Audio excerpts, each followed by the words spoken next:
In this world, those who possess the power to fight monsters were called raiders. They battle demons, collect treasures, and protect humanity along the way. Though the work is dangerous, people see them as heroes. They're admired by many and envied by others. After all, who wouldn't be excited by the thought of fighting and uncovering hidden treasures? Naturally, those who can't land such jobs often feel jealous. Our story begins in a bustling restaurant where everything seems normal, until someone starts shouting. That person is our main character, Jae-hyun, who's furious after learning that his role in an upcoming raid is just to act as a meat shield.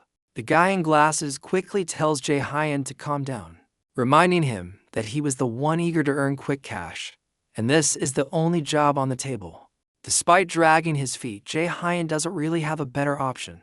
He then tells us that the guy in glasses is Young-won, who works at a raider agency. His job is to assign people like Jae-hyun, who aren't part of any guild, to various missions. Jae-hyun had high hopes when Young-won contacted him, thinking he landed a good gig. But instead he got thrown into a frontline dungeon job filled with undead monsters, essentially disposable cannon fodder. Young-won tries to justify it by saying this was the only job available. Jae-hyun, frustrated, wonders why lower-ranked people are landing better jobs. Young-won reminds him of his martial arts class with excellent skills yet almost no job offers. Jae-hyun gets even more annoyed, suspecting he's being underestimated, just because he is a martial arts raider. Young-won hesitantly agrees, explaining that magic users dominate the market. They're more efficient, get injured less often, and complete tasks quicker. Employers notice those things. The reality is harsh. Unlike mages who can cast spells safely from behind the lines, martial arts raiders are always on the front lines, more exposed, more hurt. Mages clearly had an upper hand. Jae-hyun recalls how about 10 years ago, martial arts raiders were highly valued, but those days are long gone. He regrets not becoming a mage when he had the chance. It all started when he was a third-year high school student. He scored remarkably high in the Awakening aptitude test. He was selected for one of the elite academies dedicated to training raiders. His aptitude score for becoming a mage was an astounding 97%, nearly perfect, even than top students like Lady Siona. Yet his martial arts aptitude was only 30%. Still, he foolishly chose to become a martial raider, not for some noble cause. He simply didn't want to be a mage. At that time, mages were seen as support-only types. They are incapable of handling even weak monsters without a martial arts raider nearby. But times have changed. Martial arts raiders are now seen as obsolete, while mages are in high demand. If only he had chosen to be a mage 11 years ago, his life might have been very different. Even if you wanted to change classes now, it's too late. Raiders hit their peak by age 20. No room for growth after that. Well, no use crying over the past. Young-won reminds him how rare opportunities like this are nowadays, and tells him not to be picky. He admits he was going to give the job to someone else, but chose Jae-hyun instead, thinking of him first. Hearing that, Jae-hyun feels a mix of sadness and irony. He was once envied by others who wanted to be mages, but now, due to one poor decision, he's just a D-rank martial arts raider. Out of options, he finally accepts the job. Young-won lights up happy that Jae-hyun agreed. As he's about to leave, the manager tells him they'll meet the next day at 8 a.m., and the address is already on his phone. Jae-hyun wonders why the manager will be there in person, since he usually handles agency work. Young-won shrugs it off and says he has business there, so they'll meet anyway. The next day, everyone gathers outside the dungeon gate. Jae-hyun stands alone, checking the time. Young-won still hasn't arrived, which makes Jae-hyun nervous. He sighs, thinking that Young-won should probably be working with stronger raiders. After all, Young-won is an A-rank mage, while Jae-hyun is just a D-rank martial artist. Jae-hyun wonders why Young-won is even stuck working at a raider agency when he could easily join any guild he wants. If you were in Young-won's shoes, you would have left long ago. Suddenly, a dark thought creeps in, someone calling him a useless loser. It seems like an inner voice, but we're not sure yet. Lost in thought, he hears someone calling out to him. It's Mung-ho, an old friend dressed in full armor. They chat a bit, and Mung-ho proudly declares that martial arts raiders are still cool.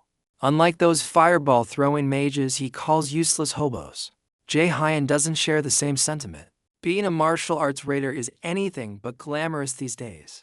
Still, Manhwa encouraged them to do their best and suggests getting drinks after the raid. Jae-hyun agrees, but quickly adds that he's broke. Manhwa reminds him that he paid last time. Jae-hyun looks embarrassed, but Manhwa kindly offers to cover the tab again.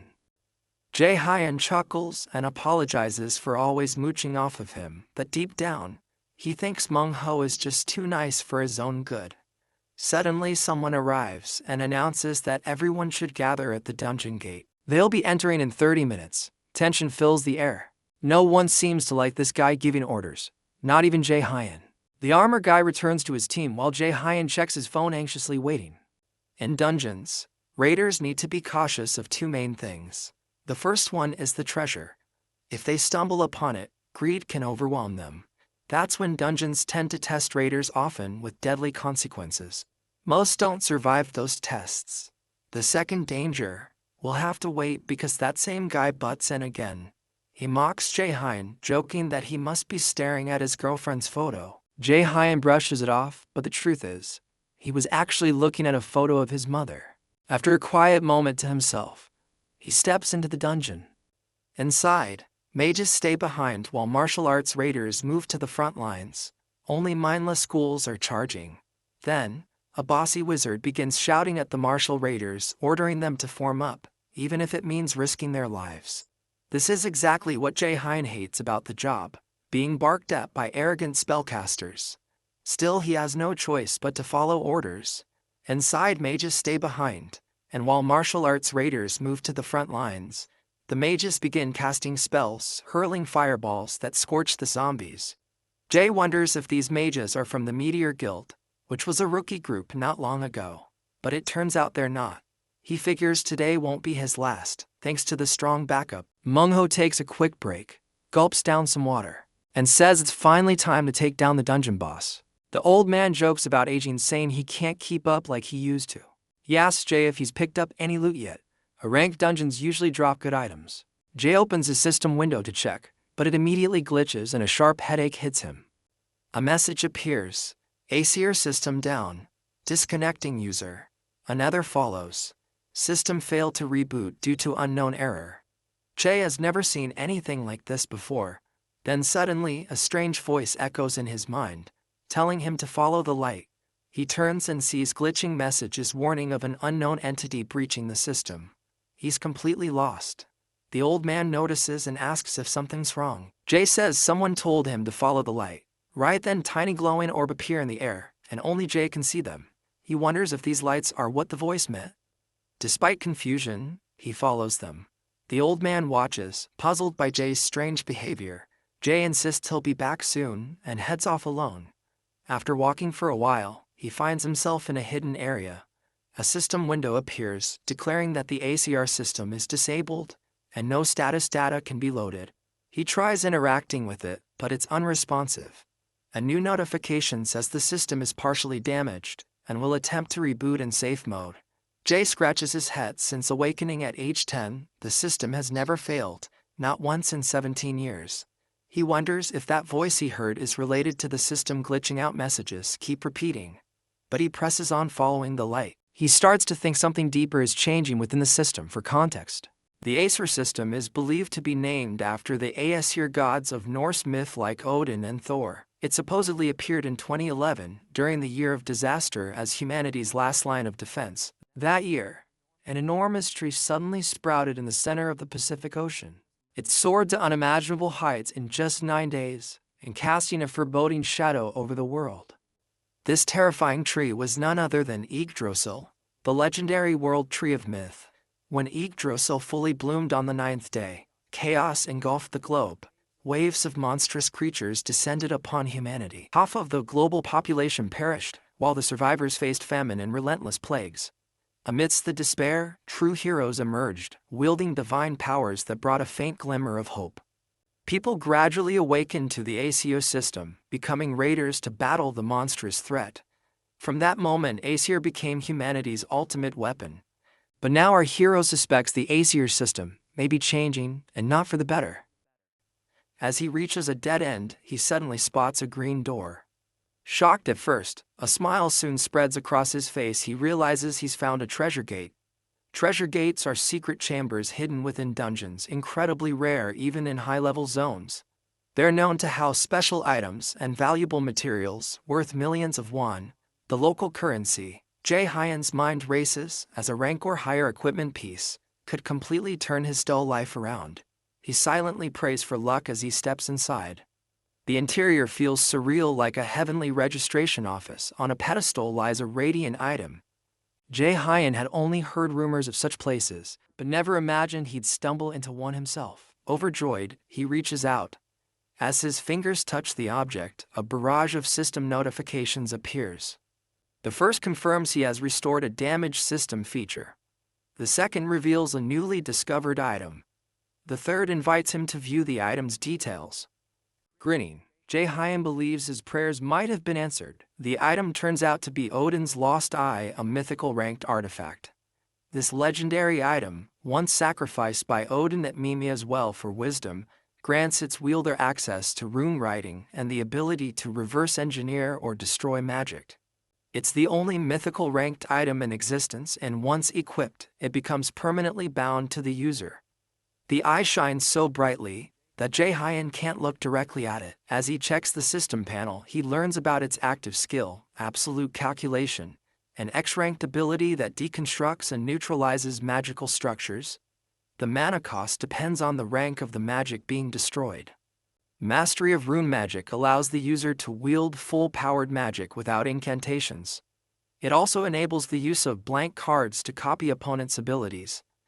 The eye is a powerhouse, but Jae-hyen, practical as ever, decides to sell it. The potential profit is in the hundreds of millions.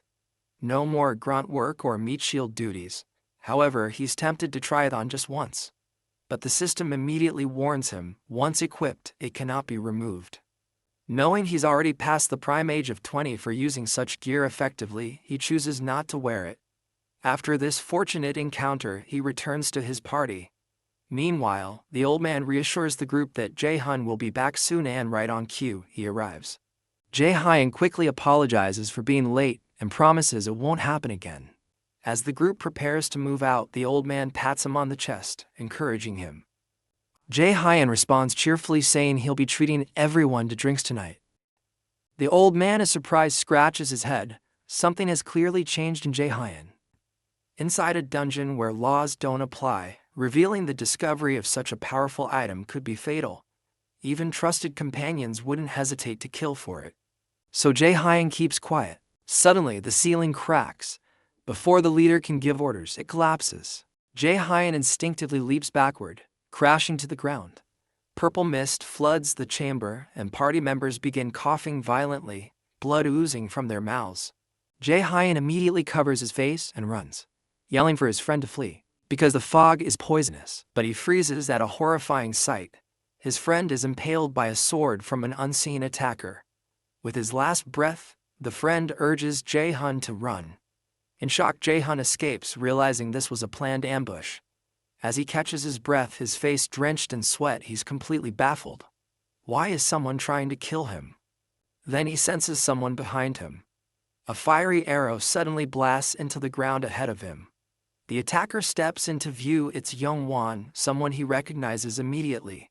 Young gathers mana at his fingertips, saying casually, "You promised to meet me today." Jae-hyen demands to know if Young was behind the attack on the Meteor Guild and the poison fog. Young smirks and shamelessly admits it. He reveals that clients hired him for the job. Many resent the Meteor Guild's arrogance. Jae-hyen grits his teeth and shares insight about dungeon assassination contracts, where dungeon chaos is exploited to carry out murder. The Meteor Guild, it turns out, wasn't so innocent either. Jae-hyen's shoulder throbs from an earlier arrow wound. He knows he can't fight Young head-on. The man isn't a ranked magician in the country's top 2%. Jae-hyen, in contrast, is barely mid-tier. Still, he fears he might be killed just to tie up loose ends.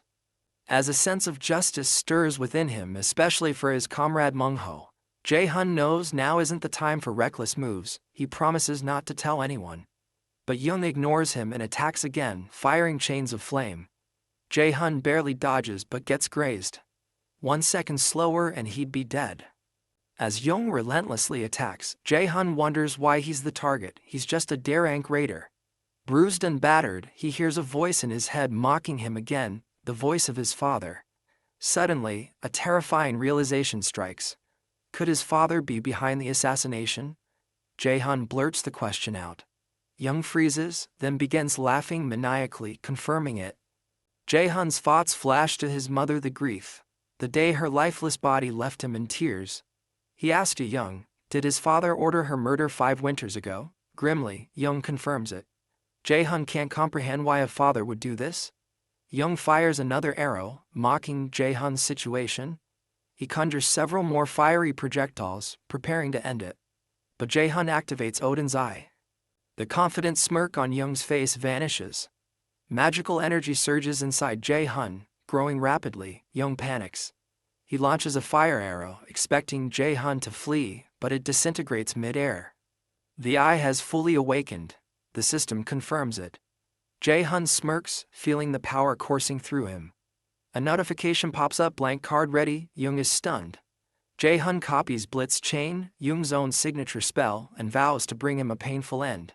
He conjures blazing arrows while Young struggles to grasp how his precious skill is being used against him. Despite trembling, Young warns that taking him down won't be easy. Jae-hun confidently unleashes a barrage of arrows. Young retaliates, but Jae-hun holds the upper hand. As Young tries to escape, he prepares a massive blitz chain attack, but Jae-hun counters with absolute calculation, erasing it effortlessly and sending his own arrow flying. Young hastily throws up a magical barrier, but Jae-hun disintegrates that too. His arrow hits its mark. As the dust settles, Jae-hun approaches the defeated Young-won, who now begs for his life. In a dramatic moment, tears stream down Young's face, but Jae-hun shows no mercy. He fires a final arrow, ending it. Exhausted, Jae-hun collapses, thinking bitterly about how he finally obtained a mythical item, only to brush death so closely. As a raider, death was always near, but never had it stared so directly back.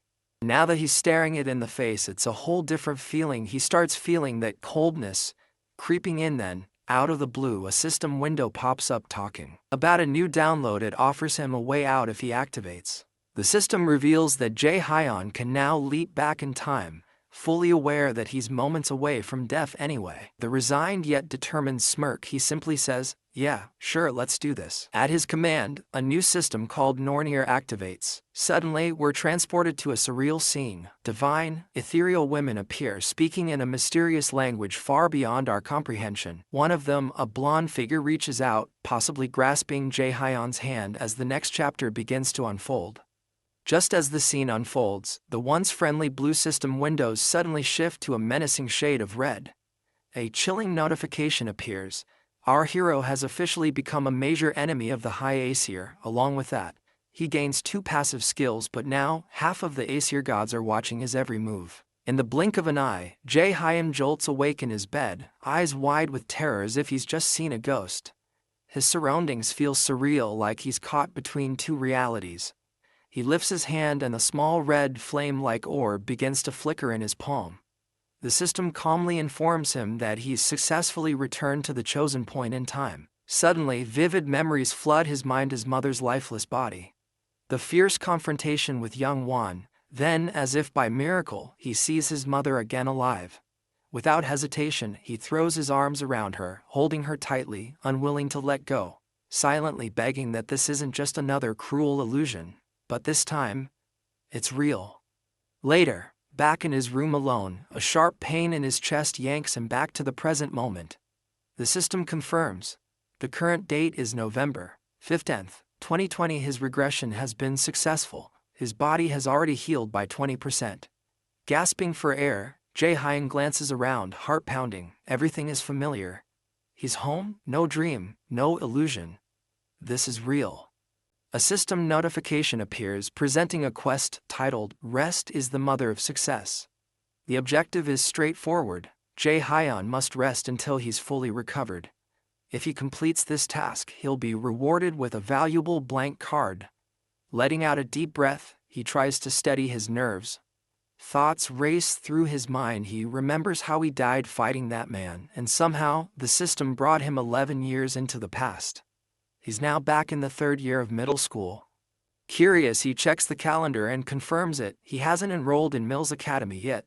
Then he notices a handwritten note, clearly from his past self, urging him to choose the martial arts path. But without hesitation, he grabs a pen and crosses it out. There's no way he's going to waste this second chance. This time, he's becoming a mage, no compromises. In the next scene, we find Jae-hyun having dinner with his mother, struggling to hold back the tears welling in his eyes.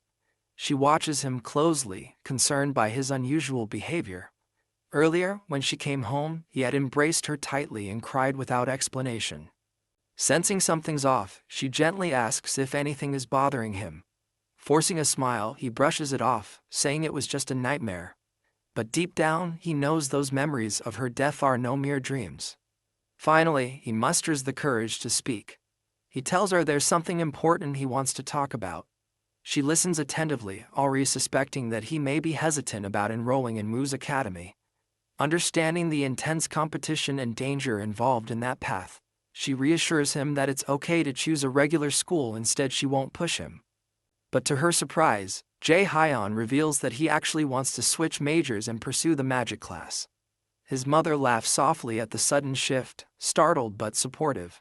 Though he was previously so set on martial arts, she trusts his instincts. With a warm smile and a gentle pat on his cheek, she tells him to follow his heart, whether it's martial arts or magic, and not to worry about the costs. She backs him up no matter what. Her acceptance moves him to tears once again. Amidst his emotions, memories of his father, Minyongo, and a rank raider, surface, reminding him of his vow to become stronger and take revenge. Motivated, Jae-hyun begins training seriously, starting with push-ups. He even earns his first blank card for completing the rest quest. His body is gradually getting lean and toned, honestly, something I envy myself. Jae-hyun still doesn't fully understand how the Norner system works, but as long as it keeps helping him, he's not complaining. With the knowledge from his past life, he's confident he can dominate dungeons and make smart decisions. His past as a dungeon guide gives him a real advantage. However, beyond his martial arts background, his skill set is still limited. The only active skills he has are absolute calculation and blitz chain, both copied from young woman. Leaning back in his chair, he opens the system interface to check his stats. His level and attributes seem to have reset with the regression, but he's retained all of his passive skills along with two new ones, one who is observed by the gods, and the other, Supreme God's Eye. Both are already maxed out. One who is observed by the gods grants him divine blessings, accelerating his growth and preserving his passive skills through regression. It also boosts all his stats by 1 point every time he levels up. It's no wonder many of the AC or demigods are watching him now. Then there's Supreme God's Eye, a powerful passive skill that lets him see through illusions and perceive hidden truths. And finally, the active skill Blitz Chain allows him to strike enemies with electrified chains, sometimes paralyzing them. The more chains he conjures, the more mana it consumes. Jae-hyun checks his stats. Unsurprisingly, most are at rock bottom, but his focus is locked on improving his magic stat, a vital trait for any mage. He also knows that endurance is equally crucial. After all, those long battles require stamina to survive. Thinking strategically, he decides to use his recently earned blank card to copy a healing skill. He already has an offensive one, so a healing ability will make him more well-rounded. Even in 2020, when mages often get overlooked, healers are still revered, treated like VIPs across the raiding world. But there's a problem. Finding someone with a healing skill is incredibly difficult. It's like trying to find a needle in a haystack. In his past life, he wasted his blank card in a battle with young woman. This time, he's not making that mistake. He has no clue how many blank cards the system will provide, so he's not taking any chances. Suddenly, his phone rings. His eyes widen when he sees the caller-eyed Kim Yu-young, his childhood friend. They had always dreamed of attending Mills Academy together to become raiders, but in his previous life she died in his arms. A tragedy he refuses to let happen again. He reads her text. It's about a seminar being held by Sengs's Yu-young, and excitement sparks in his eyes. She's a legendary figure known for her rare healing abilities, especially her mastery of the magic of sacrifice. Without wasting another second, Jae-hyun throws on his hoodie and tells his mom he'll be back soon. Outside, he replies to Yoo-young, letting her know he's on his way. Meanwhile, a Rolls-Royce is weaving through city traffic. Inside sits Sinx's Yoo-young Ann, silent and composed as her manager briefs her on her packed schedule. He expresses concern about her health, pointing out she's been overworking herself. She responds gently, saying she's just tired, and reminds him, sacrifice often requires giving up one's own vitality. The manager, clearly distressed, wishes they had someone with healing powers on par with Lady Shanjin. He fears it's only a matter of time before Yoo-young collapses from exhaustion.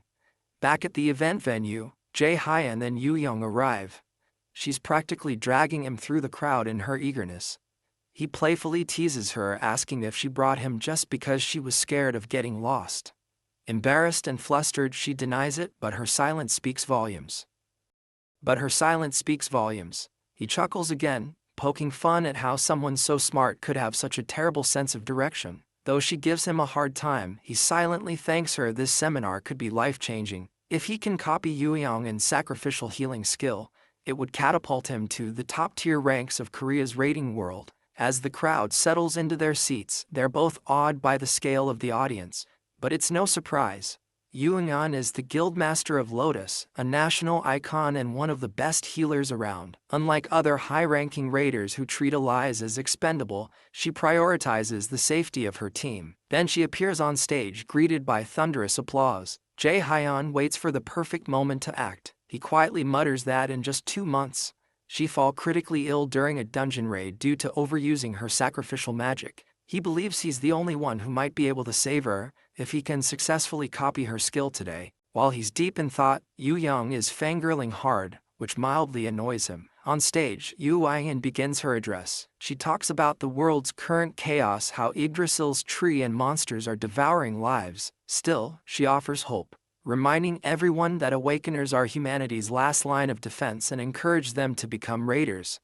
Her words resonate with the crowd and with Jae-hyun too. He reflects on how tough it is to fight on the front lines, and how he once tried to sell Odin's eye just to escape the life of a raider. As they leave the venue, Yoo-young continues praising the Sinxes.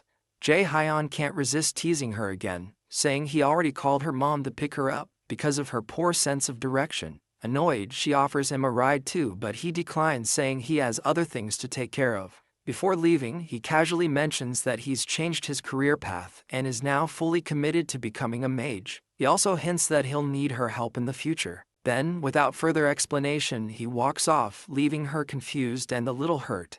Outside, Jae-hyun scans the area and eventually spots the Sanctus's car. A smirk spreads across his face as he approaches. But her manager intercepts him, saying she's not seeing fans right now. Jae-hyun calmly responds that he's not here for an autograph, he's here to speak with director Yoo-young herself. The manager scoffs, irritated, and tells him to scram, warning that even the director would find his presence rude. But Jae-hyun doesn't back down. He boldly claims that he knows Lady Yoo-young and is suffering from an incurable disease, and that he's the only one who can heal her. The manager freezes, visibly shaken. Then, enraged, he grabs Jae-hyun by the collar, demanding to know where he got such information. Jae-hyun remains calm and simply gestures toward the onlookers, silently warning not to make a scene. Right then, a window rolls down. The Sinxes herself addresses him, asking if he can truly back up his words. With complete confidence, Jae-hyun nods and says, "Yes, I can cure your illness." Though clearly hesitant, she decides to give him a chance after all. If he's lying, it'll be obvious soon enough. Despite Jae-hyun's unwavering confidence, the Sinxes finds his demeanor even more suspicious. Still, intrigued by his audacity, she instructs her manager to make time for him and arrange a more private setting where they can speak away from prying eyes. Once they relocate to a quieter space, the Sinxes wastes no time. "How do you know about my condition?" she asks, her tone serious. Jae-hyun offers a brief apology but holds firm. "I can't tell you that," he says flatly, "and if that's a deal-breaker, I won't treat you at all." She's taken aback, more amused than offended by his boldness. With a chuckle, she lets the matter slide and moves on to the next question.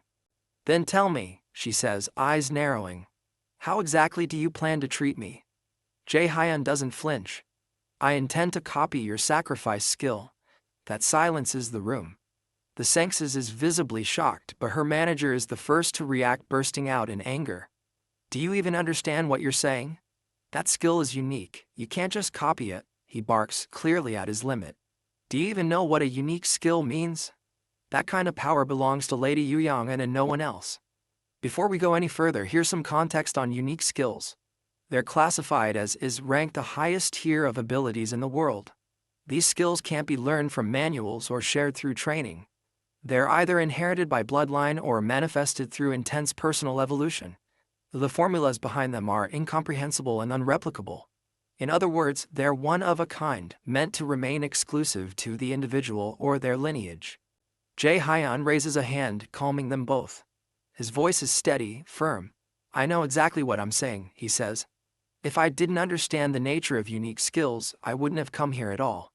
The Senses immediately turns to her irate manager and tells him to stand down. It won't take long, she assures him calmly, her eyes still on Jae-hyun. Then she asks the question that matters most. Can you really do what you claim? Jae-hyun nods with complete confidence. We learn here that her unique skill, sacrifice, comes with a heavy penalty. It can only be healed by another skill of equal or higher rank, which is rare in itself. But the irony is cruel. The sacrifice skill, which offers powerful healing, can't be used on the caster.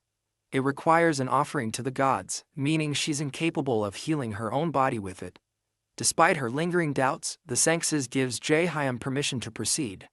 As she activates her magical aura, her body begins to glow faintly with divine light. Jae-hyun's heart races. This is it, the system interface appears before him. Sacrifice skill detected.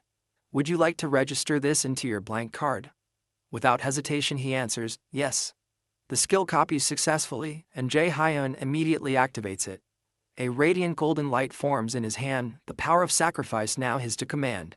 Both the Senses and her manager are stunned by the sight. He had really done it. But Jae-hyun doesn't jump into healing her just yet. There's business to handle. Before that, let's break down what this newly acquired skill actually does. Healing Wave, it emits a pulse of energy that heals multiple allies simultaneously and removes negative debuffs. Judgment of Light. Against undead enemies, the skill transforms into a powerful holy attack. Zero penalties. Because the skill was copied via a blank card, it retains full power without any of the original drawbacks. Now it's time for negotiations. The Senses, while impressed, asks what he wants in return. Her words are polite, but internally, she's confident. After all, this is just a kid middle school age and she's the leader of one of the top guilds in the nation. Jae-hyun doesn't waste a second. I want your sponsorship, he says plainly. She raises an eyebrow. Just to help you grow as a raider? He nods, exactly. I have the will, but I need the resources, the network, the backing. That's the only way I can get stronger. Impressed by his resolve and ability, the Senses agrees, but she adds a condition. That surprises Jae-hyun. Even though she's clearly in no position to negotiate, she's still bold enough to put terms on the table. She explains, my illness is personal. It doesn't involve the Lotus Guild. Sponsorship isn't just about me. You're asking for the support of an entire organization that owes you nothing. Jae-hyun considers that. So name your conditions, he replies. If they're fair, I'll agree. He braces himself for all kinds of possible demands. But her offer is surprisingly simple. Join the Lotus Guild. He blinks. You're serious? She smiles, then lays out her reasons. He uncovered her secret illness, something only a handful of people in the world knew. That alone proves he has elite-level intelligence gathering skills. He successfully copied her unique skill, something she didn't think was possible. She's curious, could there be more people like him? Jae-hyun listens quietly, but deep inside he's sweating. There's no way he can tell her the truth, that he learned about her condition because he regressed in time, or that he only copied her skill thanks to a cheat-like system he barely understands himself. The Senses leans in uncomfortably close to Jae-hyun and reveals the third reason. She wants him in the Lotus Guild. Despite being just a middle schooler, he didn't even flinch when facing the guild's representative. She finds his boldness intriguing. Jae-hyun reflects quietly. In his previous life, the Lotus Guild collapsed soon after her death. But now that she's alive, he's confident the guild will rise and joining them might be his fastest path to growth. Still, there's one problem. He's a minor, and signing official contracts with underage individuals is illegal. Sensing his concern, the Senses smiles knowingly. She reminds him of the right of priority negotiation, a legal clause that allows a guild to support and invest in an underage raider trainee. Once the trainee comes of age, the guild is granted exclusive negotiation rights to contract them before anyone else can. Jae-hyun is stunned. He knows about this perk but never imagined it would actually apply to him, especially after getting rejected by even the lowest-tier guilds in his past life. Clearly, the Senxes has taken a liking to him. Sitting up straight, Jae-hyun says he'll begin the healing now. Though her offer is generous, he decides to treat her first before formally accepting it. As he moves closer, standing above her, the manager watches nervously. Though he no longer doubts Jae-hyun's powers after seeing the skill demonstration, he's still uneasy. What if the boy uses a cursed or unstable method? After all, even top-tier doctors failed to heal her. But the moment Jae-hyun casts his skill, the room begins to glow. The Senxes feels the changes instantly, a warmth spreading through her body, her pain vanishing. Her expression turns to one of disbelief and awe. The manager is stunned. Without hesitation, he bows deeply, apologizing with heartfelt sincerity for ever doubting Jae-hyun. Jae-hyun casually shrugs it off. It's only natural to be skeptical of a kid, he says with a small smile. But the manager insists, ashamed of how he treated him earlier. Jae-hyun turns to the Senxes. It's done. You should be able to move freely now. She slowly rises from her seat, walks over to the window and casts a magic spell. Light bursts from her hand, illuminating the entire room. Her eyes fill with tears. She can feel it, the illness is gone. Choking up, she expresses her gratitude for this miracle. Will there be any penalty for healing me? She asks, concerned. But as we know, there's no penalty. Jae-hyun's copy is clean, free from drawbacks. With a grin, he assures her, you can pay me back when the time comes. The Senxes nods. She pulls out her guild card and hands it to him, asking him to seriously consider her offer. She promises to do everything she can to make sure it benefits him. Before leaving, Jae-hyun says there's something he wants to request. The next day, the manager escorts him to a low-ranked dungeon owned by the Lotus Guild. It's his first step in leveling up, preparing himself to eventually become an elite student at Mills Academy. The guild has already taken care of everything, equipment, access, even loaned him spare gear usually reserved for members. But the manager warns him soloing a dungeon, even a low-tier one, is risky. Why go in alone? He asks. I just want to grind and test myself. Jae-hyun replies calmly. As a precaution, the manager gives him a warp stone. Break this if you're in danger, it'll teleport you to the dungeon entrance. It's a small token of appreciation for healing the Senxes. Jae-hyun accepts it with a nod and steps into the dungeon. From his experience, he knows it's just an E-rank gate, nothing too dangerous. But then, something unexpected happens. Out of nowhere, a hand covers his mouth from behind. The system flashes a warning. You have entered Helheim's Field of the Dead. Meanwhile, back at the Lotus Guild, Director Yoongan sits deep in thought. She's still processing what happened. Even in a basic A-rank dungeon, clearing it solo is almost unheard of for a trainee. Yet she has a strong feeling this kid is no ordinary rookie. He didn't choose that gate by chance. She smirks. Let's see what you're planning, she thinks. Just then, there's a knock at the door. With her permission, an assistant enters and hands her a file. It's the boy's profile, the assistant says. The director flips through the pages, then freezes. He wants to be a martial artist. She says aloud, confused. With magical skills like his, such a career choice seems absurd. A heavy silence falls over the room. As the woman who submitted the reports admits, even she can't wrap her head around how someone could be this gifted. Still, she assures the director that everything in the report is accurate unless there were mechanical errors, which she doubts. When the director takes a look himself, he sees that our guy's magical aptitude is a whopping 97%. Wasting no time, the director contacts his manager Opa, instructing him to notify her immediately when the boy exits the dungeon. She's eager to see this prodigy in action for herself. Meanwhile, our protagonist plummets into the unknown, an eerie place called the Field of the Dead, and lands hard on his backside. As he looks around, it dawns on him that he's in a graveyard. Struggling to his feet and coughing, he barely gets a moment to think before an undead creature appears, draws its bow and fires. He's too slow to dodge, and the arrow slices across his face. Then another monster appears, poised to strike. He's unsure if its weapon is coated with paralysis poison, which only irritates him more. He quickly heals himself using his sacrifice skill, but more zombies begin to close in. Black souls float ominously above, wasting no time in launching their attacks. This time, though, Jae-hun snatches an arrow out of the air with his bare hand and crushes it, clearly losing patience with these nuisances. Meanwhile, Kim Yoo-jung stares at the autograph she received from the director, and she is also feeling totally annoyed at our hero for leaving her alone. Despite knowing she has a terrible sense of direction, she's getting more and more annoyed by his unpredictable moves. He used to avoid crowds, but suddenly he's agreeing to tag along with her. He never used to ditch her like this before, always making sure she wasn't left hanging, but this time, he left her high and dry down there alone. And now he's switching to magic class. Even though he's always dreamed of martial arts, she just can't wrap her head around his sudden change because she knows he's usually thoughtful and careful, not someone who acts without a good reason. Suddenly, she starts texting him again, giving him a piece of her mind about leaving her alone that day. Meanwhile, back in the dungeon, Jae-hyun's face pales as he freaks out at the sight of ghosts right in front of him. To make matters worse, they're far more organized than your typical monster horde. He decides to rely on an item, a staff forged by a blacksmith from the Lotus Guild. Before we delve deeper, we learn that this dungeon, Helheimr, is the realm of the dead overseen by Loki's daughter, Hel. It's one of the 9 worlds in Norse mythology, created after the 7 realms excluding Midgard and Asgard.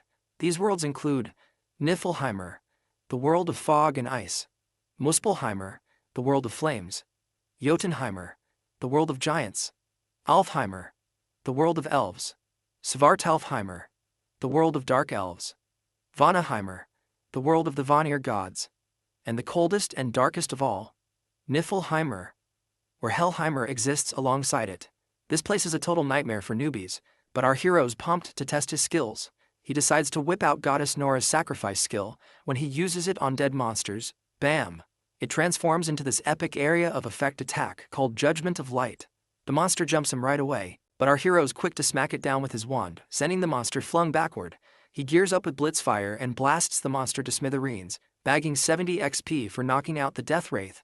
He keeps up the momentum, chaining his blitz moves to rock the stage with his skills. Every monster he takes down brings a bigger grin to his face as the XP rolls in. Next up, he leaps at another undead who is using arrows and smacks it hard on the noggin. Boom! His wand cracks in half, but he still manages to take down the monster. His face goes pale seeing his wand broken, realizing he wasn't exactly fighting like a mage after all, and his foolishness has caused him to lose a weapon. So, he gets serious and activates his sacrifice skill. The holy judgment of light comes crashing down on the monsters, burning them to a crisp. Once those undead are turned into ashes, he racks up some valuable experience points along the way, and decides to take a breather in the settling haze. He heals himself to restore his powers, and he is relieved to have made it out alive. He's learned a valuable lesson. Not to overestimate his skills. Even though divine judgment saved him this time, he might not be so lucky next time. In any case, he decides to leave the place, but he soon realizes he has no clue how to get outside. He sighs and decides to use the warp stone, but before he can, a terrifying aura of mana creeps over him from behind. When he looks back, there's nothing there. Suddenly, he senses something approaching, and in the next moment he feels himself getting choked. He raises his busted wand and jabs it into his own thigh. Not quite sure why he's hurting himself, but he is making damn sure not to let out a single scream to draw any unwanted company. Little does he know, there's this hideous monstrosity lurking right behind him. Right on cue, the system chimes in, revealing that the dungeon boss, Nightshade, has shown up. And the gap in levels between our hero and this boss is like night and day. The system practically screams at him to bolt out of the dungeon as soon as possible. He fumbles for his teleportation stone, but before he can grab it, the monster pounces from behind, sending the stone tumbling from his hands as he hits the nearby wall and starts coughing up blood. His HP also takes a nosedive. The system immediately tells him to use a healing item immediately, but looks like he does not have any time for that because the monster is already standing before him and immediately launches another attack. Just as he braces for the worst, the monster in front of him freezes solid, leaving him staring in disbelief, wondering what the heck just happened. That's when a woman's voice, echoes through the cavern. The woman appears divine, almost like a goddess. She commands the monster not to harm him, revealing that she herself brought him here as an important guest. This half-demon, half-angelic elf informs our hero that he is destined to be the adversary. Confused, the boy has no idea who this woman could be. The lady continues, expressing her belief that he was meant to effortlessly defeat this monster as the adversary. However, it seems she was mistaken, seeing him as just an average kid with moderate mana and abilities. She questions why Loki chose someone like him to be the adversary against the mighty Aesir gods. The boy struggles to remain conscious, his life slipping away from the loss of blood. He knows he can't afford to die here, not when he's been given a second chance to make things right. Seeing the determination in our hero's eyes, the lady acknowledges his resolve but states that he's still too weak to fulfill his role as the chosen adversary. She begins to choke him, warning that his end is near. If he doesn't grow stronger quickly, she threatens to end his life with her own hands. Recognizing his importance to them, she decides to grant him another chance. She urges him to become much stronger than he is now, to defeat the Nightshade monster easily. If he succeeds, she promises him a reward, but emphasizes that he must act quickly. And then, a system pops up with the first main quest, Hell's Trials. His main goal in this mission is to take down Nightshade within 2 months, and it looks like this mysterious lady is none other than Goddess Hel herself, Loki's daughter. If he nails this mission, then the Goddess Hel will personally give him her gift, but failure means death as the penalty. As those creepy hands start dragging him into the darkness, he loses sight of everything. And as the scene shifts, we see this blonde goddess we saw during his time regression. And she still appears to be saying something to our hero in this foreign language. Suddenly he awakens in the real world. As he stands up, he realizes that his injuries have been healed completely. Checking his window stats, he sees the same quest still hovering before him, which confirms that everything he felt back then was real, and the lady he encountered was indeed Hel, the goddess who rules over Helheimer, one of the 9 worlds of mythology. He's still clueless about this whole adversary thing, and he's heard something familiar already right after getting this new Nornir system. With a pile of unanswered questions looming over him, like why he regressed and what the heck this adversary stuff is, he knows one thing for sure: he's gotta level up fast. If what that goddess said holds water, the moment he stops getting stronger, he will be killed by that goddess. But hey, he chuckles to himself, at least he's got some daring tasks ahead. Still, he's got a long road ahead. He doesn't know how to fight as a mage, and he also lacks any basic spells to handle small fry. Pulling out his phone, he sees a call from the director summoning him. He tells her he'll swing by tomorrow and is ready to make the contract. The next day rolls around, and our hero steps into the Lotus Flower Guild. The manager leads him inside, and as they walk, he understands why they are giving him so much special treatment. Because his mage aptitude is at 97% after all. Arriving at their destination, our hero brightens at the sight of the lady director, exuding confidence with her long hair and a presence that catches his eye. They exchange greetings warmly. She dives into the perks the guild is offering with the contract, and our hero enthusiastically confirms they're impressive. I mean, who wouldn't be thrilled? Alongside a stipend for living expenses, the guild provides him with an endless supply of B-rank items at no cost if they break. On top of that, he'll earn a substantial profit based on his contributions in the raids. These terms are usually reserved for top-notch A-grade raiders. Before signing the contract, he reveals a condition. The lady director warmly encourages him to speak his mind. He explains that it's only been a month since he transitioned from martial arts to magecraft, making him inexperienced in magic. Therefore, he requests to be personally trained by the director herself. The manager marvels at our hero's audacity to directly confront the prestigious director without hesitation. Meanwhile, the boy asks if she agrees to his condition before signing the priority negotiation contract with the Lotus Guild. She chuckles at his interesting request and agrees to his terms. He thanks her, and she teasingly reminds him she's already got her eye on his potential and can't wait to see it in action. She presses him to display his talent first, if he's comfortable enough. Of course, our hero had already anticipated this. After all, it's the main reason the Lotus Guild is interested in him. He immediately asks what he should do to demonstrate his power. The lady simply clicks her fingers, and blue energy begins to manifest behind her, forming a mana cube, and she tells him to endure it. The boy is absolutely baffled by the sight of the mana cube. The lady quickly reminds him that a talented individual should be able to manage at least this much if he's going to sign the priority negotiation contract with her Lotus Guild. You see, a mana cube is a test that B-rank and above mages use to gauge their mana sensitivity, but there's no way someone like our hero wouldn't be overwhelmed by it, as only 7% of awakened mages can endure it. The boy asks the lady if she's trying to scare him off. She reassures him that even if he fails, it won't affect their priority negotiation and they'll still form the contract. With no way out, our hero bites the bullet and steps forward. The director nods to her manager to prepare, who expresses concern about her decision since even current mage raiders struggle with the cube. The lady reaffirms that our hero isn't your average guy, so it's worth a shot. Reluctantly, the director nods and activates the cube. Once the mana cube is activated, the boy hesitates before the overwhelming energy. The lady behind him encourages him to step in, and finally, he gathers the courage to enter. As soon as he's inside the mana cube, the manager remains visibly anxious, seeing him as just a young kid. The lady reassures her that he can handle it, confidently expressing trust in her intuition that he won't fail. Inside, our hero feels like he's drifting in a vast ocean made of mana.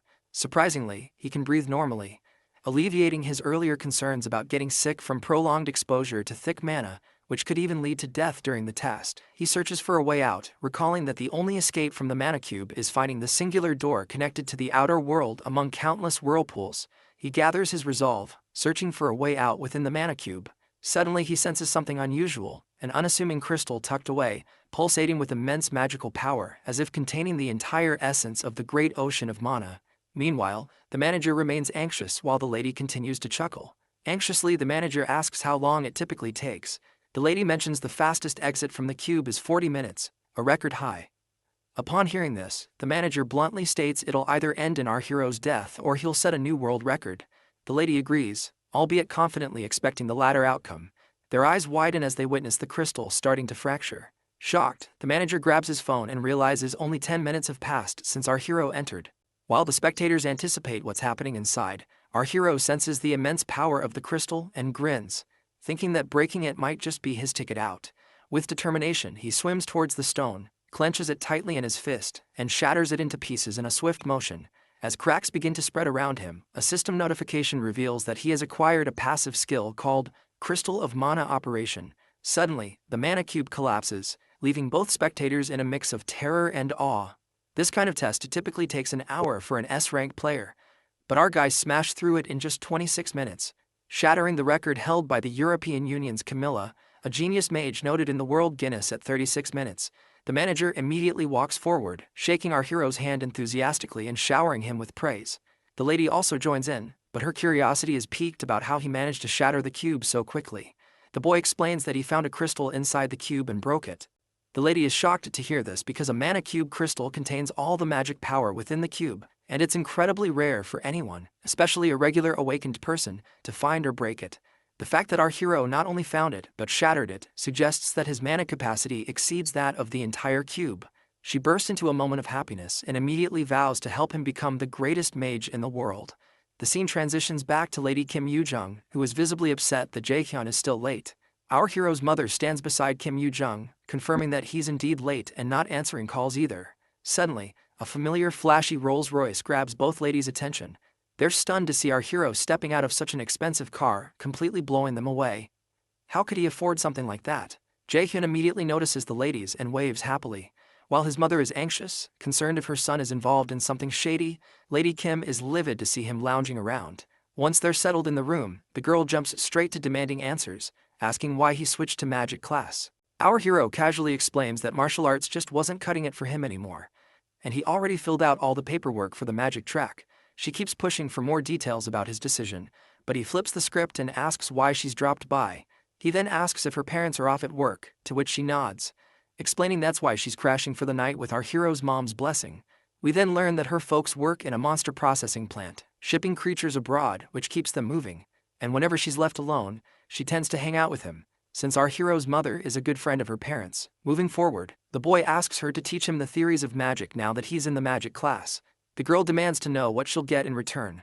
Reluctantly, the boy asks what she wants.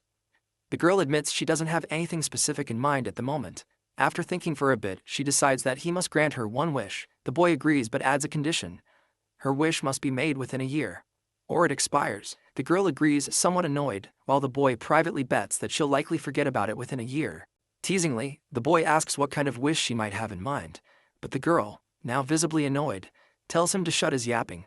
The lady gets so mad. As they continue their banter, their mother calls them to dinner, but they ignore her, caught up in their playful pillow fight. Observing their chemistry, it wouldn't surprise me if the girl jokingly tells him to marry her as her wish. Meanwhile, in the forest, violent ravens float above in the air and a man clad in black easily dispatches the monsters with his sword. Finally, we meet our hero's father, Min Seong-oh, who receives praise from the armored man for effortlessly clearing the dungeon. The man invites Min Seong-oh to join their guild, but our hero's father declines, preferring to stay solo. The armored guy practically begs our father to join, promising all sorts of respect from the Scarlet Guild, but the man in black just scoffs and calls him stubborn. Then, out of nowhere, the father starts summoning these weird chain things, and he also yaps about humans being greedy like he's giving a lecture. He vanishes into thin air, leaving the armored guy scratching his head. After this spooky encounter with this killer dad, who, let's face it, looks younger than our hero himself, We're back to the director, who's giving a lecture to Jae-hyun for his first magic class. The lady decides to dive right into sparring and challenges him to take a swing at her. The boy hesitates but realizes he has no choice. He lets out a sigh and carefully takes his stance, ensuring there are no openings. Drawing on his martial arts knowledge, he throws a punch aimed at her, expecting a reaction. The lady stands there grinning, and the impact of his blow creates such a massive disturbance that everything gets obscured in a cloud of dust. As the dust settles, our hero sees his punch effortlessly caught by the lady, who handles it like it's nothing, leaving him utterly terrified. She grins confidently, and the boy quickly retreats to a safer distance. Seems he underestimated her just because she's a healer. He's now certain she's got the power of an S-rank raider. After that punch, she breaks down his moves, noting the martial artist's habits in his stance and attack. She points out that mages typically don't charge in like that to attack. The director then asks him if he knows the difference between martial arts and magic. The boy says martial arts is all about up-close fighting with swords and stuff, while magic is more about blasting from a distance. She nods and adds that magic classes are about weakening enemies from afar, while martial arts finish them off face to face. Then she tells him to get ready because she's going to attack him to show him what mage combat is really like. She assures him she can heal him if things get messy. He's a bit nervous but ready. The lady gathers energy at her fingertip and shoots out this intense laser beam of energy. The boy quickly rolls to safety as the lady tells him it's his turn to attack. He activates his blitz chain power and unleashes lightning arrows straight at her. There's a huge explosion when the chains hit their mark, but the lady stands there without a scratch. She's surprised he has an A-rank skill but reminds him it's only good if he hits the target. Then, she counters with her own arrow aimed right at his face. He freaks out and ends up taking the arrow straight. Even though he's battered head to toe, he stays standing, impressing the lady with his resilience. But then she decides to go all out, throwing a barrage of blue lightning bolts at him. This time, he immediately uses his absolute calculator skill, and the magic disintegrates, leaving the lady shocked. She can't believe he reversed her attack and neutralized it in such a short time.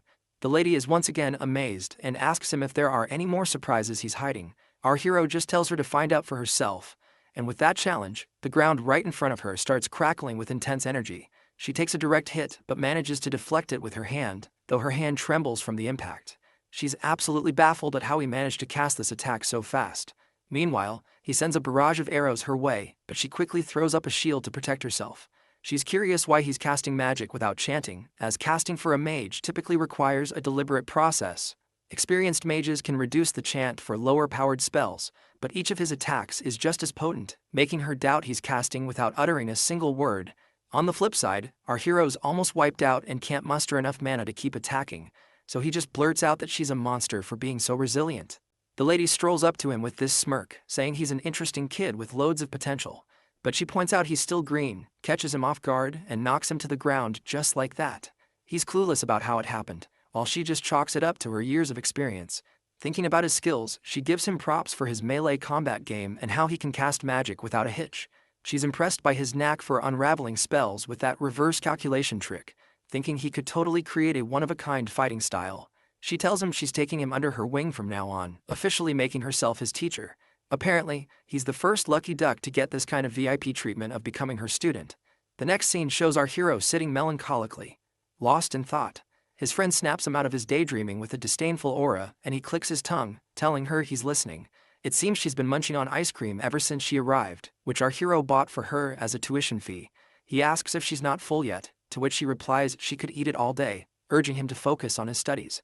As she continues teaching him about magic, the system window reveals that his knowledge of magic has increased, and his efficiency in using magic has risen by 5%. The boy is tired of these persistent notifications. Every time he learns something new, they start to annoy him. The system feels like it's pushing him to grow constantly. It seems even Lady Kim finds it pretty strange how quickly he's picking things up. He's learned more in 2 days than most people would in 2 months. But the boy downplays it, saying there's nothing surprising since she herself can memorize forms just by looking at them. This annoying girl gets even more irritated and demands our hero to call her teacher. Her annoyance seems to stem from the fact that he's learning everything so fast. Despite her being in the magic field much longer than him, she's worried he's going to surpass her sooner than later at this rate. The boy sighs and reluctantly calls her teacher, reminding her that he surely has natural talent in the field of magic, so of course he is learning faster. But let's face it, he's putting in every effort to learn magic as quickly as possible because he doesn't want to get screwed over by Goddess Hell. The lady then reminds him that when he said he was going into martial arts, she was really surprised, and she now starts yelling at him for his decision he made back then. asking why he thought of abandoning the magic field even though it was suited for him. While Yoo-jung and Jae-hyun are having their study session, Jae-hyun sees the vision of a man's face that is linked to the events that happened in his past life. Yoo-jung pulls him out of his daydreaming by asking him if he's training for the practical exam in his own time, and he affirms that a different teacher is helping him train his practical. He wonders what the vision he just saw was and is uncertain if it was just his imagination. However, he also recalls that Hell gave him 2 months to defeat the Nightshade, so he pushes the thoughts out of his mind because it's not the time to get distracted. Our boy considers other beneficial things, like his hopes that the pill he's working on becomes a big help to raiders across the world and can help him overcome this wall in his abilities. Meanwhile, in the Lotus Guild Training Center, Park Sung-jae, the manager, supervises some of the raiders who are training and corrects some of the mistakes they're making. When he spots the guildmaster, Seongun, he makes a comment to her about how the trainees aren't bad for newbies and how the average rank has almost gone up from last year. But he's surprised to notice she wasn't listening. When she realizes he was talking to her, Seongun apologizes, and the manager teases her by saying she's thinking about Jae-hyun, and she affirms his suspicions. Suddenly the manager mentions that he recalls that several other raiders have tried to learn the thing that she wants to teach Jae-hyun and have all failed. However, Seongun reminds the manager that he also saw Jae-hyun's peculiar talent. It would have been believable to say that Jae-hyun was a veteran because he didn't make a single unnecessary movement. At this point, Guildmaster Seongun is certain that if another S-rank magician is to appear in the future, it will be Jae-hyun. Presently, she's still the only magician in the country who has become an S-rank. Even so, as a healer, her effectiveness in battle is a bit low. However, if Jae-hyun were to suddenly appear like a comet right now, it would shake up the whole magic world. Sometimes later, MC works on a mana enhancement pill. Like its name suggests, it's a pill that permanently increases the mana of the awakened who takes it. And it's an item that all magicians covet. While he's working, the mixture fails for the umpteenth time, and our boy throws away the spoon in anger. At this point, he's already used up 3 sets of the ingredients, and it seems like he'll blow up all his money if this continues. In the present of November 2020, no one knows how to make the mana enhancement pill just yet, because the pill won't be invented for another 5 years. Before returning to the past, the pill's recipe was shared by a world-class alchemist. As he published the recipe, the alchemist expressed how he hopes that the pill will be of great help to numerous raiders around the world. It seems to our boy that just keeping at it like this won't work. But he gets another idea of what might have a higher chance of working, and that is finding Lee Jae-sang, since he's the one who will invent the pill in 5 years' time. Even if he ends up unable to make the pill, creating a connection with that guy won't be a loss. Since Jae-sung is presently a senior who's currently a first year at Mills Academy, he has to go to Mills Academy to meet him. While he's out, Yoo-jung comes to see Jae-hyun, and she opens the door to find a pot that seems to be possessed by some demonic power and a disgusting sink. She immediately becomes worried that something bad happened and wonders if she should call the police as she looks at the disaster all over the house. Wielding a frying pan as a weapon, she looks around the terrifying wasteland. In the past, right as the Yggdrasil appeared and monsters started pouring out, there were a few people who established themselves the quickest. One of them was a man called Lee Jae-shin, also known as Quick Blade. When the first awakened vanished without a trace, Lee Jae-shin appeared as if to take over his mantle as the first S-rank raider in Korea. Lee Jae-sang, the person our boy is out to meet right now, is the youngest son of Lee Jae-shin. When Jae-hyun reaches the transportation building, the attendant asks him where he would like to go, and he requests to take a portal to a place called Daegu. Daegu currently lay abandoned due to the monster outbreak, and it's a city where monsters poured out from all sides, and you had to worry about your life from the moment you stepped in. Shortly after, our boy gets close to the Mills Academy in Daegu and has to walk a bit more to get to the main entrance. When he gets in, he wonders where he could find Jae-sung. Although Jae-sung was in the combat department, he wasn't very talented. The probability of Jae-sung, who dislikes fighting, making use of Milas's combat facilities is very low, so Jae-hyun decides to look around the classrooms first. As he walks forward, he notices a crowd and walks up to see what they're looking at. When he forces his way through, he's hit by Jae-sung, who's thrown back by an attack from whoever is whooping his behind. Our boy helps Jae-sang up, and the kid apologizes for hitting him. Jae-hyun, however, doesn't reply to his apology, but only locks eyes on Jae-sung's opponent, who asks him who the heck he is, and if he has any business with Jae-sung, whom he calls a stutterer. Before he can talk, the bully places a hand on our boy's back and asks him if he's the brother of the stutterer. After all, they don't look one bit alike, but Jae-hyun doesn't bother giving any response to this shithead. However, the bully clarifies that they're having an important discussion and advises him to wait outside if he doesn't want to end up in a bad situation. Before the guy can finish his statement, our boy slaps away his hand. Finally, Jaehyun tells the kid it would be best if he went to the nurse's office and asks if he can walk. But Jae-sung just stares at him in confusion. Annoyed, the bully steps forward and grabs Jaehyun by his collar, calling him a bastard. The angry bully demands to know if he doesn't understand when spoken to nicely and asks him if he wants to die. However, our boy mentions that this is the second time someone is grabbing his collar, and he doesn't know why people keep doing that so often lately. He remembers his lessons with Yu Jung about having a clear image in his head, then calculating the magic formula, constructing the spell, and then executing it. As he recalls Seongun, the image our boy chooses is a beam of light that shoots out like an arrow. Suddenly, the system notifies him that the skill called Holy Arrow has been activated. Just by pointing his finger, our boy releases a blast of the Holy Arrow into the big guy's chest and throws him backward, even knocking out spit from his mouth. As the big guy screams in pain, Jae-sung watches in shock as he realizes this stranger just cast a spell without incanting. The other onlookers also wonder what the heck just happened, and they wonder how this guy was able to cast, and how he was able to fire a holy arrow that broke the arm of a prospective warrior. As the students begin to chat that it's possible that the big guy is just weaker than he seems, the big guy becomes annoyed. If this goes on, his reputation is going to be destroyed, so he pledges not to let this bastard go without leaving a dent. As he holds on to his broken arm, he generates a sword. When Jae-sung notices it, he calls out to Jaehyun to be careful, but the angry bully swings the sword to injure Jaehyun. As the sword closes in on Jaehyun's face, he remembers how Master Seongun had taught him how to create a barrier by evenly wrapping mana around his body, so attacks violently bounce off. He immediately activates his mana barrier skill, and the bully's huge sword bounces off like rubber until it swings out of his reach.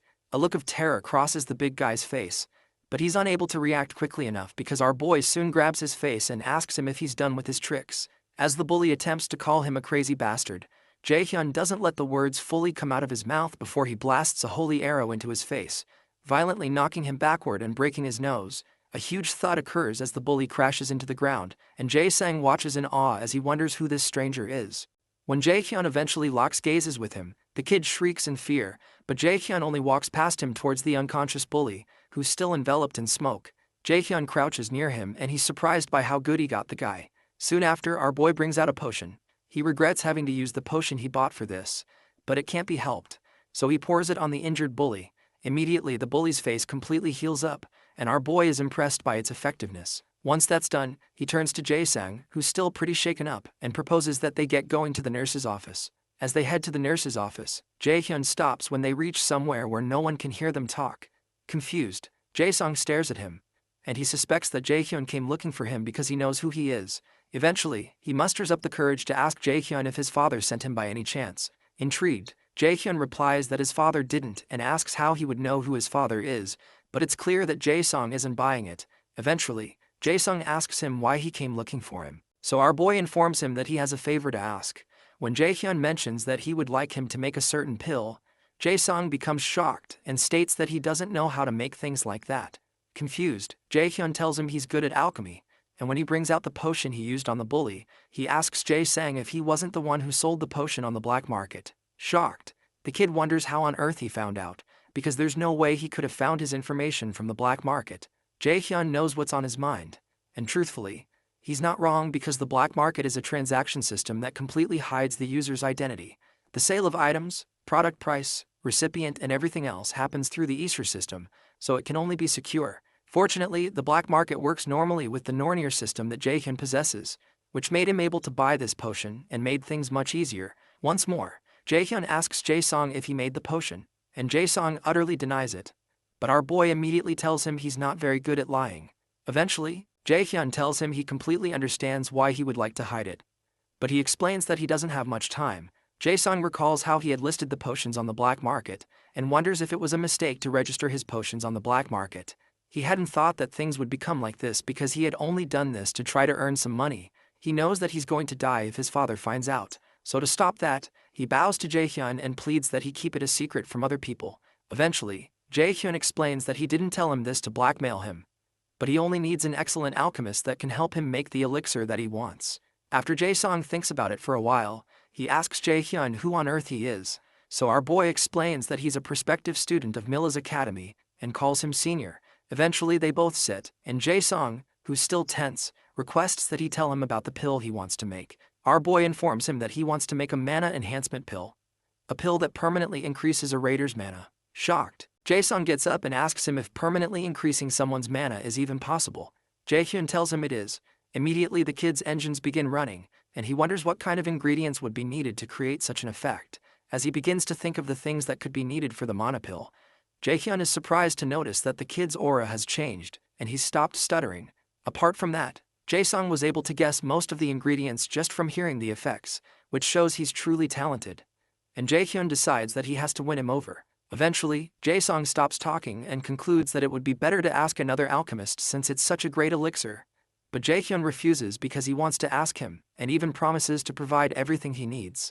Although it's true that with the recipe, other alchemists might be able to create the pill, the one who possesses overwhelming, incomparable talent is Lee Jae-sung. Finally, he asks Jae-sung if he'll do this favor for him, and the kid agrees. Regardless, Jae-sung clarifies that he doesn't know if he'll succeed or not, so our boy tells him it's alright even if he fails. Confused, Jae-sung asks him if it's alright since he'll be the one taking the loss. So Jae-hyun assures him that he's investing because he thinks that he has the ability. And he admits some investments can result in failure. As Jae-hyun tells him he looks forward to working with him, tears fill up the kid's eyes because this is the first time that someone has ever believed in him like this. When Jae-hyun notices this, he's glad he's been able to make a connection with him.